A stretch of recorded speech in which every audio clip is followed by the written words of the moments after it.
ગુજરાતની ફેક્ટરીઓમાં કારખાનાઓમાં મજૂરો પાસેથી 8ને બદલે 12 કલાક કામ લઈ શકાશે એનો અર્થ એવો છે કે લેશે જ.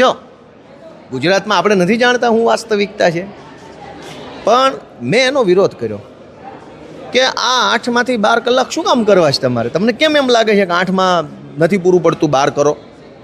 તો સરકારે બિલમાં કારણો લખ્યા હતા લેખિતમાં કે ગુજરાતનો ઔદ્યોગિક વિકાસ કરવા, ગુજરાતમાં મૂડીરોકાણ વધારવા અને ગુજરાતનો વિકાસ કરવા માટે સરકારને એમ લાગે છે કે હવે કારખાના અધિનિયમમાં સુધારો કરી 8ને બદલે 12 કલાક કરી નાખો. તો મેં સરકારને પ્રશ્ન પૂછ્યો કે ગુજરાતનો ઔદ્યોગિક વિકાસ થાય, મૂડીરોકાણ વધે તો ગોપાલભાઈને તો ખુશી થાય, મારું ગુજરાત ઊંચું જાય એમાં હું તો ખુશ છું. પણ ગુજરાતમાં ઔદ્યોગિક રોકાણ વધારવા અને મૂડીરોકાણ વધારવા તમે મજૂરો પાસેથી 8ને બદલે 12 કલાક કામ લેવા ઈચ્છો છો. તમારા તલાટી મંત્રી પાસે 12 કલાક લેશો કામ?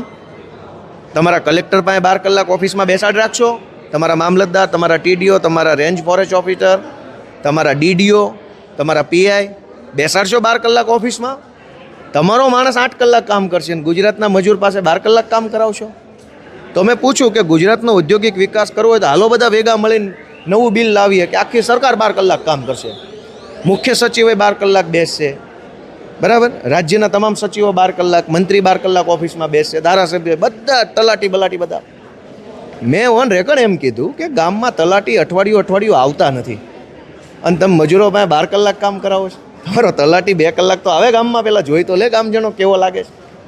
એટલે આનો મેં વિરોધ કર્યો છે આ બિલનો, અને સરકારને વિનંતી કરી છે કે ભાઈ તમારે મૂડીરોકાણ ને ઔદ્યોગિક ને બધું મજૂરો માટે નથી, મજૂરોનું શોષણ કરનારા શેઠિયાઓ માટે કરો છો, અને ન કરવું જોઈએ, કેમ કે સરકાર મજૂરના મતથી બની છે, શેઠિયાના મતથી નથી બની. પણ વિધેયકમાં એક વાત સ્પષ્ટતાથી લખવામાં આવી છે કે કલાકો વધે છે તો દિવસો ઘટે પણ છે, અને સામે તમે જો જાવ તો 75ના 125